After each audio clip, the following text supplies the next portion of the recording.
तुम लोगों ने सोशल मीडिया के ऊपर नितिन गडकरी की बहुत सारी बातें सुनी होंगी, फिर भी तुम्हारे घर की सामने की रोड टूटी हुई है। और अगर नितिन गडकरी सर से पूछ लिया जाए कि भैया ये सारी चीजें क्यों हो रही है, तो वो कहते हैं कि भैया ये पूरा का पूरा पेड कैंपेन है। वो आगे कहते हैं कि मुझे उस रोड के लिए ब्लेम किया जा रहा है जो सड़क मैंने बनाई ही नहीं है, और हमारे देश की रोड अमेरिका से अच्छी ऑलरेडी बन चुकी है। अभी ये सारी बातों को चेक करके ना किसी ने ओरिजिनल डेटा नहीं दिया, तो हम एक काम करते हैं, सिर्फ और सिर्फ उसी पे बात करते हैं। देश का कोई पत्रकार मुझे सवाल नहीं पूछ सकता। जो मैंने बोला वो मैंने किया है, जो किया है वो मैंने। अब देखो यार, वो तो डेटा बताएगा। सबसे पहले सबसे बड़े क्लेम के ऊपर चलते हैं कि नितिन गडकरी के खिलाफ एक पीआर कैंपेन चलाया गया था, और जब से नितिन गडकरी ने ये वाली बात करी है ना, तो बीजेपी के सपोर्टर्स मुझे आगे बोल रहे हैं कि भैया कितने पैसे मिले। देखो, मुझे पता है कि बहुत सारे लोगों को ये नहीं लगता कि मुझे पैसे मिलते हैं, पर जिन भी मुट्ठी भर लोगों को ये चीज लगता है ना कि वो वाली वीडियो मैंने पैसे लेके बनाई थी, भाई प्रूव कर दो, मैं सारी जिंदगी के लिए यूट्यूब छोड़ दूंगा। तुम में से जो भी लोग आगे ये चीजें बोलते ना कि भैया तू तो बायस्ड है, तुझे तो हर चीज के पैसे मिलते होंगे, अभी तक मुझे मिलते नहीं है, मिल सकते अगर मैं किसी एक ही पार्टी की बात करने लगूं तो। आज की डेट में अगर तुम्हें सच बताऊं ना, तो ये जो दोनों पॉलिटिकल पार्टी लीड कर रही है ना, उनके मार्केटिंग मैनेजर्स के ब्लॉक लिस्ट के अंदर पड़ा हूं मैं। और एक्चुअल में ऐसा क्यों है, तुम्हें ये वीडियो देख के समझ आएगा। अभी हम लोग सबसे पहले शुरू करते हैं एथनॉल के टॉपिक से। जिन लोगों को कॉन्टेक्स्ट नहीं पता, नितिन गडकरी काफी ज्यादा एथनॉल का प्रमोशन करते हैं, और एथनॉल पेट्रोल के साथ मिक्स होकर आपकी गाड़ी को फ्यूल दे सकता है। और एथनॉल एक टाइप का फ्यूल है जो गन्ने, मक्के या फिर चावल से बनाया जा सकता है, और ये काइंड ऑफ ऑल्टरनेटिव होता है आपकी गाड़ी के लिए पेट्रोल का। अभी इसको क्यों लाया गया, कैसे इंप्लीमेंट किया गया, और इसके ऊपर नितिन गडकरी का क्या कहना, हम लोग वो देख लेते हैं। पहली बात तो ऐसी है कि देश में 22 लाख करोड़ रुपए का फॉसिल फ्यूल इंपोर्ट, ये 22 लाख करोड़ बचाकर हमारे गांव, गरीब मजदूर, किसान के जेब में जाए। सबसे पहले जिन लोगों को कॉन्टेक्स्ट समझ नहीं आया, यहाँ पे हमारी बात चल रही है एथनॉल की। नितिन गडकरी सर का कहना है कि भैया हम लोग 22 लाख करोड़ रुपए का फॉसिल फ्यूल खरीदते हैं जिससे हम लोग पेट्रोल बना सके, और ये 22 लाख करोड़ रुपए में बचा के किसानों को देना चाहता हूँ, तो क्या गलत कर रहा हूँ बताओ। अभी दूर से देखो तो ये चीजें अच्छी लगती है, पर द रियलिटी इसकी 22 लाख करोड़ का फॉसिल फ्यूल खरीदा जा रहा है। जितना भी टोटल फॉसिल फ्यूल खरीदा जा रहा है उसका 44% यूज होता है पेट्रोलियम के अंदर, 24% यूज होता है कोल के अंदर, 6% हमारा यूज होता है गैस के अंदर, रिमेनिंग 26% यूज होता है बायोमास के अंदर, कोई ना कोई बायोफ्यूल के अंदर, या फिर अलग अलग चीजें बनाने के लिए। तो तुम्हें लग रहा होगा कि अच्छा जो 22 लाख करोड़ रुपए उसका 44% हम सेव कर रहे हैं, बट नहीं, रियलिटी ये भी नहीं है, क्योंकि जितना फॉसिल फ्यूल से हम लोग पेट्रोलियम बना रहे हैं ना, उसमें सारा पेट्रोल नहीं है। क्योंकि अभी की डेट में जो एथनॉल मिलाया जा रहा है वो सिर्फ और सिर्फ पेट्रोल में मिलाया जा रहा है। अभी जो पेट्रोलियम होता है उससे क्या क्या बनता है वो भी देख लेते हैं। इससे बनता है हमारा पेट्रोल, डीजल, एलपीजी गैस और काफी सारी अदर चीजें। और अगर हम लोग एक एस्टिमेटेड डेटा ले तो ऑलमोस्ट 40% पेट्रोलियम का पेट्रोल बनाया जाता है, जिसका मतलब ये है कि 22 लाख करोड़ के 44% का 40%, राइट? नो, क्योंकि हम लोग एथनॉल का यूज करके पेट्रोल का पूरा अमाउंट रिप्लेस नहीं कर रहे हैं, हम लोग सिर्फ और सिर्फ 20% एथनॉल यूज कर रहे हैं। तो ये हमारा हुआ 22 लाख करोड़ रुपए का हम लोग लेते हैं फॉसिल फ्यूल, उसके 44% का, 40% का, 20%, और ये अमाउंट निकल के आता है 77,000 करोड़ रुपीस। जिसका मतलब ये कि हम लोग 77,000 करोड़ रुपीस सेव कर रहे हैं यूएस डॉलर में, जिसका हम लोग पेट्रोल ना खरीदते हो इन हाउस एथनॉल भी ला रहे हैं। अभी दूर से देख के लगता है कि यार चीजें तो सही हो रही है, कुछ पैसा तो बच रहा है, बट अगर तुम लोग ध्यान से देखो ना, तो एथनॉल इंडिया के अंदर उतना सक्सेसफुल नहीं है, क्योंकि हमारे पास एथनॉल कंपैटिबल गाड़ीज नहीं है, जिसकी वजह से वो कह रहा है कि लोगों की गाड़ियां खराब हो रही है और माइलेज बहुत ही सिग्निफिकेंटली ड्रॉप हो रही है। एक एवरेज डेटा देखा जाए तो 10 से 15% की माइलेज ड्रॉप हो रही है, जिसका मतलब ये है कि भैया अगर आप लोग 1 लीटर पेट्रोल के अंदर 10 किलोमीटर गाड़ी चलाते तो अभी वो सिर्फ 9 चलेगी, बट आपको ट्रेवल तो डेली का 10 किलोमीटर करना ही होता है, या फिर उतना करना ही होता है जितना आप लोग रेगुलरली करते थे, तो आपकी माइलेज डाउन हो जाएगी, जिसकी वजह से आपको ज्यादा पेट्रोल भरवाना पड़ेगा। और वो जो आप ज्यादा पेट्रोल भरवाओगे उसके अंदर से 80% पेट्रोल होगा और 20% एथनॉल होगा, जिससे जो 77,000 करोड़ का नंबर है ना, ये भी कम हो जाएगा। वीडियो में आगे बढ़ने से पहले हम लोग बात कर लेते हैं एक्सएम की। ट्रेडिंग के बारे में आप लोगों ने कभी ना कभी करने का तो सोचा ही होगा, बट मैक्सिमम लोग ना सिर्फ सोच के रह जाते हैं, क्योंकि उनको लगता है कि भाई जो ट्रेडिंग होती है ना वो एक्सपर्ट लोगों का गेम है, बट द रियलिटी इज कि ट्रेडिंग एक ऐसी स्किल है जो सीखी जा सकती है, जैसे कुकिंग हो गया, ड्राइविंग हो गया, ऐसे ट्रेडिंग भी सीख सकते हो। और अगर आप लोग ट्रेडिंग को बिना किसी रिस्क के सीखना चाहते हो तो एक्सएम आपके लिए एक बहुत ही क्रेजी अपॉर्चुनिटी लाया। एक्सएम का टॉप ट्रेडर एक डेमो ट्रेडिंग कंपटीशन, इसके अंदर आपको ना ही कोई भी डिपॉजिट करना है और ना ही कोई भी एंट्री फीस देनी है, बस एक्सएम के अंदर केवाईसी करके अपने अकाउंट को ओपन करना है। और सबसे बड़ी बात यह है कि ये पूरा कंपटीशन वर्चुअल कैश के ऊपर होता है, मतलब रियल ट्रेडिंग का एक्सपीरियंस तो मिलेगा बट बिना किसी लॉस के। इस कंपटीशन के अंदर आप लोग अपनी ट्रेडिंग स्किल्स को टेस्ट कर सकते हो, और जो भी टॉप 100 लोग आएंगे ना, उन सभी को $50,000 के प्राइस पूल से रियल कैश दिया जाएगा, और ये $50,000 44 लाख के आसपास होते हैं। प्री रजिस्ट्रेशन 10 नवंबर से शुरू हो चुका है और कंपटीशन चलेगा 19 नवंबर से 1 दिसंबर तक। और इसके बीच में आप लोग कभी भी ज्वाइन कर सकते हो। तो अगर आप लोग ट्रेडिंग सीखना चाहते हो या फिर सिर्फ ये चेक करना चाहते हो कि भैया ट्रेडिंग करके एक्सपीरियंस कैसा आता है और मार्केट काम कैसे करती है, तो ये आपके लिए perfect and risk free chance है। इसको ट्राई आउट कर सकते हो, लिंक मैं डिस्क्रिप्शन और पिन कमेंट के अंदर दे दूंगा। और अभी हम लोग अपने टॉपिक के ऊपर वापस चलते हैं। 1949 से ब्राजील में इथेनॉल पेट्रोल में डाल और अभी वहाँ 27% डाल। मर्सिडीज, टोयोटो, हुंडई, होंडा सब गाड़ियां वही है, यही है, कोई तकरार नहीं, सक्सेसफुल इंप्लीमेंट हो रहा है। अभी नितिन गडकरी सर ना ओपनली ब्राजील का एग्जांपल लेते हैं कि भैया ब्राजील के अंदर तो नहीं हुआ, ब्राजील के अंदर तो चीजें बहुत बढ़िया चल रही है, ब्राजील के अंदर तो माइलेज ड्रॉप नहीं हुई, ब्राजील के अंदर गाड़ियां खराब नहीं हुई और वहां पे E27 पेट्रोल यूज किया जा रहा है और उन्हीं कंपनी की गाड़ी है जो इंडिया के अंदर है। तो जब वहां पे दिक्कत नहीं है तो यहाँ पे क्यों दिक्कत होगी? और ये स्टेटमेंट भी जो है ना ये थोड़ी सी मिसलीडिंग है। अभी ब्राजील ने क्या किया था ना, धीरे धीरे अपने एथनॉल पार्ट्स के अंदर पिवट किया था। जैसे गवर्नमेंट ने अनाउंस किया था इंडिया के अंदर कि भैया वो E20 पेट्रोल लाने वाली है, उसी सेम साल से E20 कंपैटिबल गाड़ियां बननी शुरू हुई थी। 2023 के बाद जितनी भी गाड़ियां ऑलमोस्ट खरीदी गई है मोस्टली गाड़ियां E20 कंपैटिबल हैं। बट उससे पहले की जो गाड़ी है वो या तो E5 या फिर E10 कंपैटिबल है। बट गडकरी सर एग्जांपल दे रहे कि भैया उनकी गाड़ी चल रही है, आपकी नहीं चल रही। उन्होंने धीरे धीरे पिवट किया था जिससे उनकी गाड़ियां भी रिप्लेस हो गई थी। प्रॉब्लम एथनॉल फ्यूल के अंदर नहीं है, वो तो देश के लिए काफी बेटर है। प्रॉब्लम एक्चुअल में ये है कि एथनॉल फ्यूल अभी की गाड़ियों के अकॉर्डिंग कंपैटिबल नहीं है। और ब्राजील और इंडिया की सिचुएशन को कंपेयर करके आप लोग ये नहीं बोल सकते ना कि भैया ये देखो वहां चल रही है या नहीं चल रही। जबकि एक्चुअल में अगर इस स्टेटमेंट को लेम लैंग्वेज में देखा जाए उसका मतलब पता क्या है कि भैया ये जो ईवी गाड़ी है ये तो बिजली पे चल रही है, पेट्रोल वाली बिजली पे क्यों नहीं चलती? क्योंकि जो पेट्रोल वाली गाड़ी है वो बिजली के ऊपर कंपैटिबल नहीं है। बट फिर भी मान लिया जाए कि भैया आपने एथनॉल का बहुत ज्यादा प्रमोशन किया और ये हमारे देश के लिए बहुत ज्यादा बेनिफिशियल है और सबको बेनिफिट मिल रहा है, तो सभी सभी एथनॉल को यूज करेंगे। लोग परेशान क्यों हो रहे हैं? लोग परेशान इसलिए हो रहे हैं क्योंकि अभी जो उनकी माइलेज है वो ड्रॉप हो चुकी है। बट एथनॉल लाने से पहले बताया गया था कि भैया एथनॉल आने के बाद हमको जो पेट्रोल सोर्सिंग की कॉस्ट होगी ना वो कम हो जाएगी और जैसे ये कॉस्ट कम होगी हम लोग इंडिया के अंदर पेट्रोल की कॉस्ट भी कम कर देंगे। पर एक्चुअल के अंदर पेट्रोल की कॉस्ट इतनी है और गाड़ियों की माइलेज कम हो चुकी है तो अभी लोगों को ज्यादा पेट्रोल डलवाना पड़ रहा है। फ्यूल खराब भी है, महंगा भी है, कंपैटिबल भी नहीं है और माइलेज भी कम दे रहे हैं। यहाँ पे तो सिर्फ लूजिंग पोजीशन है ना इंडियंस के लिए। And actually this is problematic. And अगर आप फ्यूचर में किसी और इंटरव्यू में जाए तो इस चीज को ऐसे ही एड्रेस करना जैसे सवाल पूछे गए हैं, क्योंकि स्टेज के ऊपर जाके ये चीज बोल देना कि भैया ये तो पैसे लेके बैठा है, ये कोई सोल्यूशन नहीं है ना। जब आपसे कोई आगे पूछते कि भैया एथनॉल की प्रोडक्शन से तो बहुत ज्यादा वाटर लॉस हो रहा है और इंडिया के अंदर पानी की पहले ही कमी है, आप बोलते हो ये लोग तो एंटी नेशनल है। एंटी नेशनल बोल के किसी को भी दबा दिया जाए ये कोई सोल्यूशन नहीं है। अभी नितिन गडकरी की ना एक और स्टेटमेंट है जो इसी इंटरव्यू के अंदर मैंने देखी थी और वो क्रेजी बहुत लगी, उसके ऊपर भी डिकोड करके बात करते हैं। अब टोयोटो ने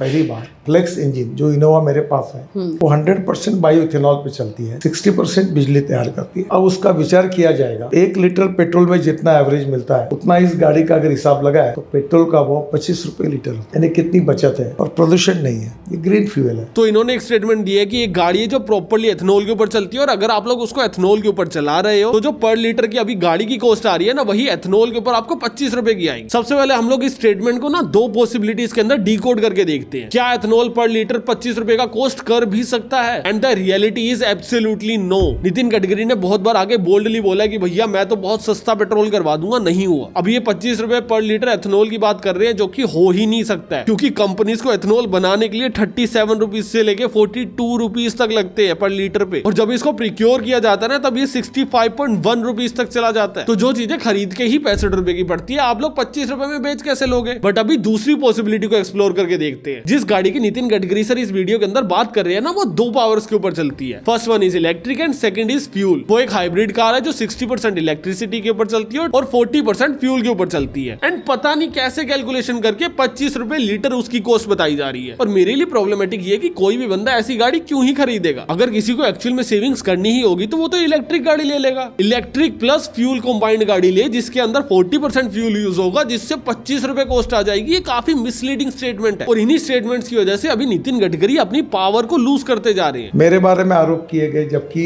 इथेनॉल आने के पहले ही हमारी शुगर फैक्ट्री थी, अब तो मैं कुछ देखता नहीं हूँ, उसका बाय प्रोडक्ट इथेनॉल है और वो केवल 0.05%। तो 550 अगर लोगों का हिसाब लगा जाए तो हम लोग 300-400 लोगों से नीचे होंगे। एंड उसके बाद नितिन गडकरी सर से पूछा गया कि भैया आपके बेटे भी तो एथनॉल मिलाते हैं, ये तो बायस नहीं हो गया? एंड उसके ऊपर गडकरी सर का बोलना है कि भैया ऐसे तो 500 कंपनीज है, सभी बनाते हैं, हम भी बना लेते हैं और सरकार को सारा का सारा एथनॉल हम सोर्स नहीं करते, हम तो 0.5% सोर्स करते हैं। अब ये 0.5% का जो नंबर है सर ने बोला है, मैं इसको बैक नहीं करता क्योंकि ये नंबर किसी भी न्यूज आर्टिकल के अंदर मेंशन नहीं है। और उसका रीजन सुनो, जो एथनॉल होता है वो डायरेक्टली गवर्नमेंट प्रिक्योर नहीं करती है, गवर्नमेंट उसका प्राइस डिसाइड करती है। अभी जो इंडियन ऑयल जैसे पेट्रोल पंप की कंपनीज होगी ना, ये लोग एथनॉल को सोर्स करते हैं और ये लोग एथनॉल को कहां कहां से सोर्स कर रहे हैं ये उनकी मर्जी है। तो एक्चुअल में जो नितिन गडकरी सर ने इसके ऊपर कमबैक दिया, हम लोग उसको बैक या रीचेक या क्रॉस चेक बिल्कुल नहीं कर सकते। और अगर सच बताऊं ना तो शायद थोड़ा बहुत ज्यादा लग के ढूंढने पे ना कुछ मिल भी जाता, पर मैं ढूंढना नहीं चाहता, क्योंकि जितनी भी हमने अब तक बात करी है सारी की सारी बकवास थी। क्योंकि हम लोग बात कर रहे हैं नितिन गडकरी सर पे, और वो है हमारे रोड मिनिस्टर। पेट्रोलियम उनके अंडर नहीं आता है। हमने एथनॉल मिक्सिंग की बात कर दी, हमने पेट्रोल की कॉस्ट की बात कर दी, हम लोगों ने ये बात कर दी कि भैया कितना एथनॉल कहां से सोर्स हो रहा है, पर ये उनका डिपार्टमेंट है ही नहीं, वो पेट्रोलियम इंडस्ट्री का है। एंड दिस इज द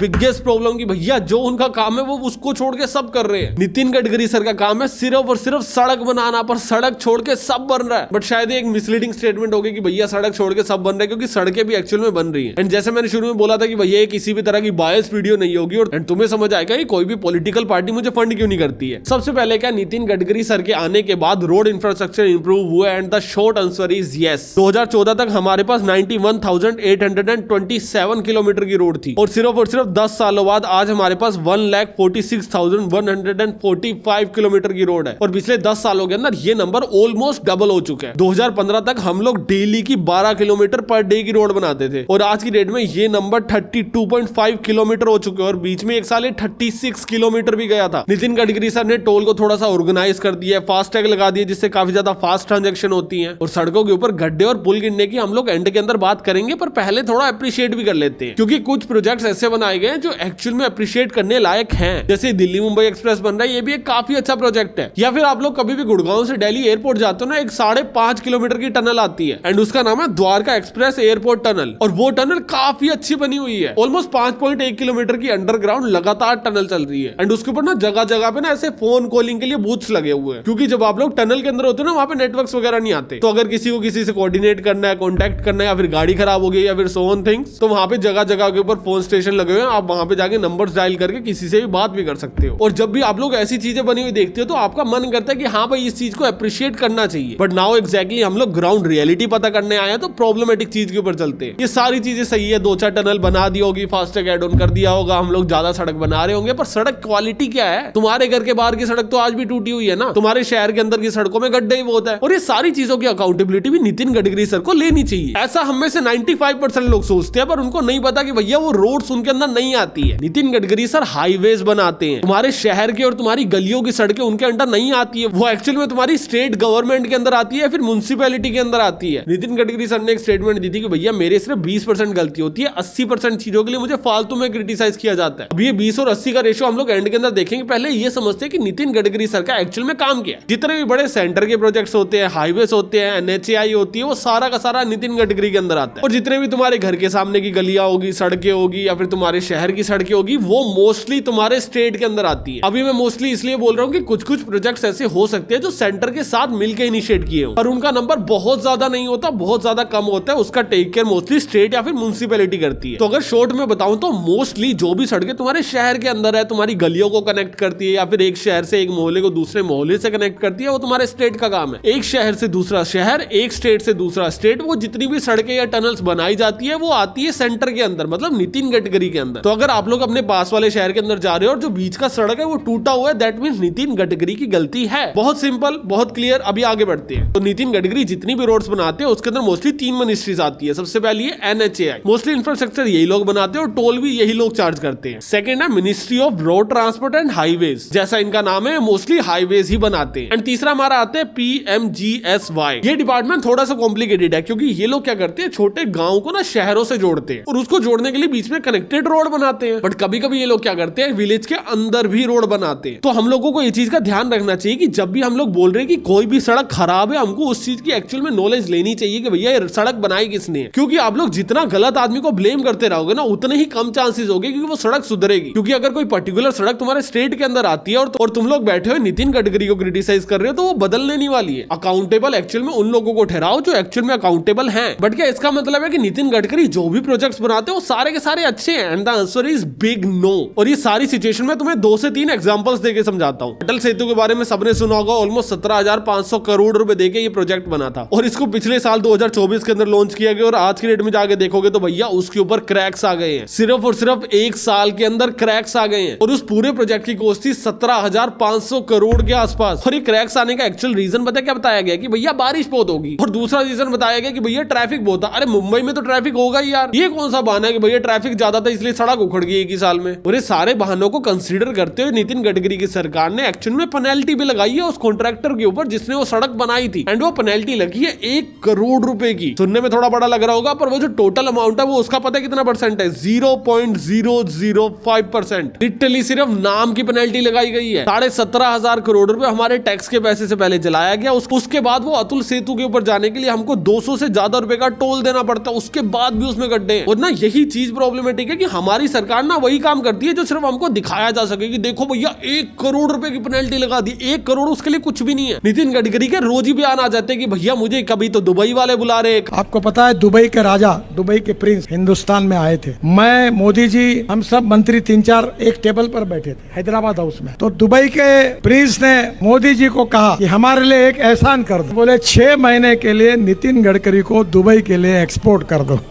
मैंने इंडिया का इंफ्रास्ट्रक्चर अमेरिका के बराबर कर दिया। कभी बोलते कि भैया पेट्रोल के रेट हाफ हो जाएंगे, कभी बोलते कि भैया टोल के अंदर जीपीएस ला दूंगा, हर गाड़ी ट्रैक होगी। हर गाड़ी ट्रैक हो ही नहीं सकती है जब तक आप लोग जीपीएस को फिजिकली अटैच ना करो। अभी आपने हर किसी गाड़ी के अंदर फास्टैग लगा दिया क्योंकि सिर्फ 150 से 200 रुपए का आ जाता है। जीपीएस लगाना पॉसिबल नहीं है ना, क्योंकि वो 3-4-5 हजार रुपए का आएगा। हर कोई वो आदमी पैसा खर्चा करना ही नहीं चाहेगा। अभी नितिन गडकरी सर का पीछे बयान आया था कि भैया मैं ना हर सड़क के ऊपर ना बैनर लगवा दूंगा। उस बैनर के ऊपर ना एक QR कोड होगा, हर कोई स्कैन करे और पता लगा ले कि भैया ये सड़क एक्चुअल में बनाई किसने। एंड मुझे पता है कि ये चीज भी पूरी नहीं होने वाली। ये चीज भी एंड के अंदर एक जुमला ही निकल के आएगी, क्योंकि आप लोग उस कॉन्ट्रैक्टर को कभी आगे नहीं करोगे जिसने सड़क बनाई है। चीजें बनाने की स्पीड हमारी तेज हुई है, पर चीजों को बनाना और संभालना दोनों अलग अलग चीज है। और इस चीज का मैं तुम्हें एक बहुत सॉलिड एग्जांपल देता हूँ। एक इन्फ्लुएंसर अहमदाबाद से ना उज्जैन ट्रेवल कर रहा था। जैसे ही वो टोल गेट के ऊपर पहुंचा ना, उसने टोल वालों से लड़ाई कर ली कि भैया मैं पीछे 4 बार मरते हुए बचाऊं, इतने गंदे गड्ढे अंदर, तुम लोग साला पैसे चार्ज किस चीज के कर रहे हो? मैं तो तुम्हें पैसे दूंगा ही नहीं। आगे से टोल वाले कह रहे हैं कि भैया हमारे पास 1000 से ज्यादा कंप्लेंट्स आ रखी हैं और हमने आगे 4 कंप्लेंट फाइल भी करी है, पर आगे से कोई जवाब आता ही नहीं है। और उसका सबसे बड़ा रीजन ये है कि जिसने पूरा का पूरा सड़क बनाया था ना, उसका कॉन्ट्रैक्ट खत्म हो गया। ये बंदे को नितिन गडकरी सरकार ने अलॉट किया नहीं है, तो किसी ने सड़क की मरम्मत की नहीं है, पर टोल डेली कलेक्ट हो रहा है। और ऐसा सिर्फ अहमदाबाद से उज्जैन का रास्ता नहीं है। यहाँ पे गुड़गांव से कभी आप फरीदाबाद चले जाओ, जब तक टोल नहीं आएगा ना, एकदम मक्खन सड़कें मिलेंगी। जैसे टोल पार करोगे ना, उसका गड्ढे गड्ढे आएंगे। क्यों? क्योंकि मेंटेन नहीं किया जा रहा। पर वहां पे टोल के अंदर घुसोगे तो 160 रुपए ले लेंगे। बट जब भी नितिन गडकरी सर से पूछा जाएगा ना कि भैया ये चीजें क्यों खराब है, तो बोलेंगे यार पता नहीं क्या चीज खराब की बात कर रहे हो। जिस भी चीज की आप बात कर रहे हो वो तो मोस्टली मैंने बनाई नहीं है, आप लोग तो फालतू ब्लेम लगा देते हो। ये चीज बोल के सर निकल लेते हैं। क्यों? क्योंकि जनता के पास नॉलेज नहीं है कि एक्चुअल में सर ने बनाया क्या और क्या नहीं बनाया। तो हमने क्या किया, इनके ना फ्लाईओवर्स, रोड्स एंड ब्रिज के ना मोस्टली 20 सैंपल ले लिए। अभी जो सैंपल थे ना ये रैंडम थे। हमने टॉप प्रोजेक्ट्स को उठाया जो भी इन्होंने बनाया, और उसके बाद उसकी एक लिस्ट बना ली। और हमने ऑनलाइन अवेलेबल डेटा के ऊपर सर्च किया कि भैया पर्टिकुलर ब्रिज के अंदर कोई ना कोई मेजर डेंट इशू आया या फिर नहीं आया, जिसको एक्चुअल में काफी टाइम तक फिक्स भी ना किया गया। एंड उनके 20 प्रोजेक्ट में से 13 प्रोजेक्ट ऐसे थे जो एक्चुअल में फॉल्टी निकले हैं। 20 में से 13 का मतलब होता है 65% प्रोजेक्ट फॉल्टी है। और इसके अंदर बनाने का इशू नहीं है, संभालने का इशू है। अभी मैंने बोला था कि जो इनका काम है वो कर नहीं रहे हैं और पूरा का पूरा टाइम फोकस दे रहे हैं पेट्रोलियम के अंदर। और क्यों पता नहीं भैया, क्या इंसेंटिव जुड़ा हुआ पेट्रोलियम से। रोड बन रही है, पहले से तेजी से बन रही है, अप्रिशिएट करते हैं, पर उस रोड का क्या फायदा जो बचती ही नहीं है 2 सालों में। कॉन्ट्रैक्टर्स के ऊपर नाम के एक्शन लिए जाते हैं कि भैया हमने इससे 1 करोड़ रुपए ले लिए, पर हमने इसको दिए तो 17,500 करोड़ रुपए थे। हमारे देश के अंदर नेताओं से ना सही जवाब नहीं मिलता क्योंकि सही सवाल नहीं पूछना आता। और लोग इस वीडियो को देखने के बाद भी ट्विटर के ऊपर जाएंगे, नितिन गडकरी को टैग करेंगे और भैया अपने सड़क की फोटो डाल देंगे घर के सामने की। अगर हम लोग कभी किसी को क्रिटिसाइज कर रहे होते हैं, सबसे पहले उसकी सिचुएशन देखो, उसके बाद उसकी डेजिग्नेशन देखो, उसके बाद उसका एक्चुअल काम देखो, उसके बाद उसके KPIs एंड की रोल्स देखो उस काम के अंदर कि भैया उसने एक्चुअल में उसके अंदर किया क्या क्या है। उसके बाद जाके क्रिटिसाइज किया जाता है किसी को। बाकी ये वीडियो सिर्फ तुमको अवेयर करने के लिए बनाई गई थी। जाने से पहले एग्जाम को चेकआउट करना बिल्कुल मत भूलना। और मैं तुमसे मिलता हूँ अगली वीडियो में, तब तक के लिए बाय।